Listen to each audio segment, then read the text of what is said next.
Local బాడీస్లో గెలిచిన పాపం 5 సంవత్సరాల నుంచి ఈ మండల పరిషత్లు కానీ జిల్లా పరిషత్ల మెంబర్స్ కానీ సర్పంచులు కానీ పనులు లేక డబ్బు లేక చేసిన పనికి డబ్బులు లేక చాలా అవస్థలు పడుతున్న సంగతి మేము కళ్ళారా చూస్తున్నాం. ఎందుకంటే ఇక్కడ కూర్చున్న ముగ్గురం కూడా పబ్లిక్లో ఉండేటప్పుడు మేడం గారు కూడా 24 గంటలు పబ్లిక్లో తిరగటానికి ఆమె కూడా మరి మేము అందరి కష్టాలు చూస్తున్నాం కాబట్టి పార్టీలకు సంబంధం లేకుండా ఏ పార్టీ అయినా వాళ్ళనే పర్వాలేదు.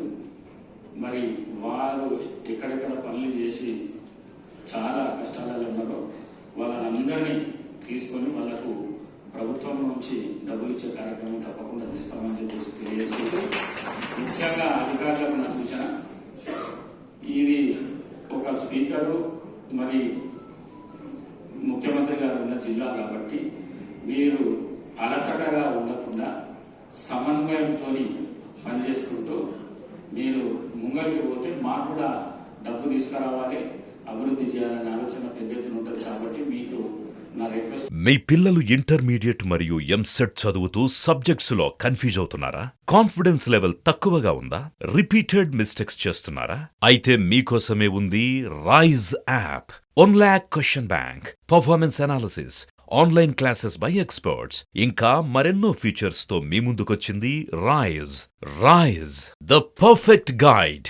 డిస్క్రిప్షన్ లో ఉన్న లింకును ఉపయోగించి సబ్స్క్రైబ్ అవ్వండి.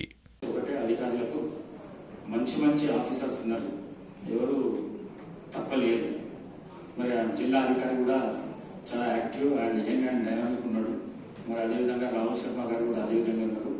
మరి వారి ఆధ్వర్యాన మీరందరూ ఎప్పటికప్పుడు మీ దగ్గర ఏ డిపార్ట్మెంట్కి సంబంధించిన ఆ డిపార్ట్మెంట్ హెడ్స్ మీరు ప్రజా దీనిలోపటికి వెళ్ళిపోండి. ఎక్కడెక్కడ ప్రజలకు అవసరం ఉన్న సబ్జెక్ట్ ఉంటుందో దాన్ని తప్పకుండా మా దృష్టికి తెచ్చే ప్రయత్నం చేయండి. మిగతాది మేము తీసుకొని వచ్చి మీ చేతులలో పెట్టి మీతో అభివృద్ధి చేయించే కార్యక్రమం తప్పకుండా ఉంటుంది. నా రిక్వెస్ట్ ఒకటే, మీరు అల్లసటగా ఉండకండి. పెద్ద ఆలోచన ఉన్నది ఈ వికారాబాద్ జిల్లా ప్రాంత ప్రజలకు కానీ, రంగారెడ్డి జిల్లా పాత రంగారెడ్డి జిల్లా ప్రాంత ప్రజలకు కానీ. ముఖ్యమంత్రి ఉన్నాడు, స్పీకర్ ఉన్నాడు, పెద్ద ఎత్తున పాత ముఖ్యమంత్రులు ఎట్లయితే అభివృద్ధి చేస్తున్నారో ఆ విధంగా అభివృద్ధి అవుతుందనే ఆలోచన ఉన్నది. కాబట్టి మీరు ప్రయత్నం చేస్తేనే అది సాధ్యమవుతుంది, లేకపోతే సాధ్యం కాదు. కాబట్టి అందుకే మీ